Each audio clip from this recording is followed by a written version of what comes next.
नमस्कार भक्तों, आपका स्वागत है धार्मिक यादें चैनल पर।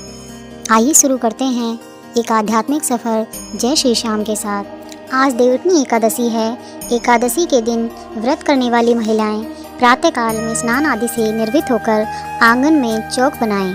उसके पश्चात भगवान विष्णु के चरणों को कलात्मक रूप से अंकित करें। फिर दिन के तेज धूप में विष्णु जी के चरणों को ढक दें। पूजन के लिए भगवान का मंदिर अथवा सिंहासन को विभिन्न प्रकार के लता पत्र, फल, पुष्प और बंदरवाल आदि से सजाएं। आंगन में देवोत्थान का चित्र बनाएं। तत्पश्चात फल, पकवान, सिंगाड़े, गन्ने आदि चढ़ाकर डलिया से ढक दें और दीपक जलाएं। देवउठनी एकादशी की एक प्रमुख कथा शंखासुर नामक राक्षस की है। शंखासुर ने तीनों लोकों में बहुत ही उत्पात मचाया हुआ था।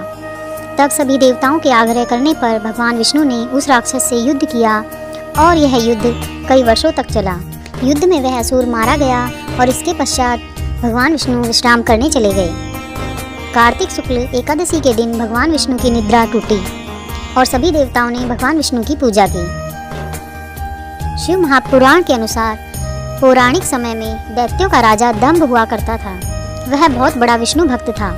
कई सालों तक उसके यहाँ संतान नहीं होने के कारण उसने शुक्राचार्य को अपना गुरु बनाकर उनसे श्री कृष्ण मंत्र प्राप्त किया। यह मंत्र प्राप्त करके उसने पुष्कर सरोवर में घोर तपस्या की।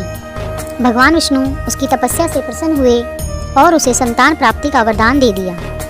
भगवान विष्णु के वरदान से राजा दंभ के यहाँ एक पुत्र ने जन्म लिया। इस पुत्र का नाम शंखचूड़ रखा गया। बड़ा होकर शंखचूड़ ने ब्रह्मा जी को प्रसन्न करने के लिए पुष्कर में घोर तपस्या की। उसकी तपस्या से प्रसन्न होकर ब्रह्मा जी ने उसे वरदान मांगने को कहा। तब शंखचूड़ ने वरदान मांगा कि वह हमेशा अजर अमर रहे, वह कोई भी देवता उसे नहीं मार पाए। ब्रह्मा जी ने उसे यह वरदान दे दिया और कहा कि वह बंद्रीवन जाकर धर्मध्वज की पुत्री तुलसी जो तपस्या कर रही है उससे विवाह कर ले। शंखचूड़ ने वैसा ही किया और तुलसी के साथ विवाह के बाद सुखपूर्वक रहने लगा। उसने अपने बल से देवताओं, असुरों, दानवों, राक्षसों, गंधर्वों, नागों, किन्नरों, मनुष्यों तथा त्रिलोकी के सभी प्राणियों पर विजय प्राप्त कर ली। वह भगवान श्री कृष्ण का परम भक्त था। शंखचूड़ के अत्याचारों से सभी देवता परेशान होकर ब्रह्मा जी के पास गए और ब्रह्मा जी उन्हें भगवान विष्णु के पास ले गए। भगवान विष्णु ने कहा, शंखचूड़ की मृत्यु भगवान शिव के त्रिशूल से होगी, अतः आप उनके पास जाएं। भगवान शिव ने चित्ररथ नामक गण को अपना दूत बनाकर शंखचूड़ के पास भेजा। चित्ररथ ने शंखचूड़ को समझाया कि वह देवताओं को उनका राज्य लौटा दे, परंतु शंखचूड़ ने मना कर दिया और कहा कि वह महेश्वर से युद्ध करना चाहता है। भगवान शिव को जब यह बात पता चली, वह युद्ध के लिए अपनी सेना लेकर निकल पड़े। इस तरह देवताओं और दानवों में घमासान युद्ध हुआ, परंतु ब्रह्मा जी के वरदान के कारण शंखचूड़ को देवता नहीं हरा पाए। भगवान शिव ने शंखचूड़ का वध करने के लिए जैसे ही अपना त्रिशूल उठाया, तभी आकाशवाणी हुई कि जब तक शंखचूड़ के हाथ में श्री हरि का कवच है और इसकी पत्नी का सतीत्व अखंडित है, तब तक इसका वध असंभव है। आकाशवाणी सुनकर भगवान विष्णु वृद्ध ब्राह्मण का रूप धारण कर शंखचूड़ के पास गए और उससे श्री हरि कवच दान में मांग लिया। शंखचूड़ ने वह कवच बिना किसी संकोच के दान कर दिया। इसके बाद भगवान विष्णु शंखचूड़ का रूप बनाकर तुलसी के पास गए। शंखचूड़ रूपी भगवान विष्णु ने तुलसी के महल के द्वार पर जाकर अपनी विजय होने की सूचना दी। यह सुनकर तुलसी बहुत प्रसन्न हुई और पति रूप में आए भगवान का पूजन किया। वह उनका रमण किया।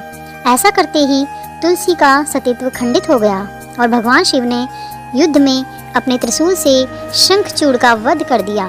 जब तुलसी को पता चला कि वे उनके पति नहीं हैं बल्कि वे भगवान विष्णु हैं, क्रोध में आकर तुलसी ने कहा कि आपने छलपूर्वक मेरा धर्म भ्रष्ट किया है और मेरे पति को मार डाला, अतः मैं आपको श्राप देती हूँ कि आप पाषाण होकर धरती पर रहें। तब भगवान विष्णु ने कहा, देवी तुम मेरे लिए भारतवर्ष में रहकर बहुत दिनों तक तपस्या कर चुकी हो। तुम्हारा यह शरीर नदी के रूप में बदलकर गंडकी नामक नदी के रूप में प्रसिद्ध होगा। तुम पुष्पों में श्रेष्ठ तुलसी का वृक्ष बन जाओगी और सदा मेरे साथ रहोगी। तुम्हारे श्राप को सत्य करने के लिए मैं पाषाण, शालिग्राम बनकर रहूँगा। गंडकी नदी के तट पर मेरा वास होगा। देव प्रबोधिनी एकादशी के दिन भगवान शालिग्राम व तुलसी का विवाह संपन्न कर मांगलिक कार्यों का प्रारंभ किया जाता है। हिंदू धर्म मान्यता के अनुसार इस दिन तुलसी शालिग्राम विवाह करने से पुण्य प्राप्त होता है। देवउठनी एकादशी को रात्रि के समय सुभाषित स्तोत्र का पाठ, भगवत कथा और पुराण आदि का श्रवण और भजन आदि का गायन करें।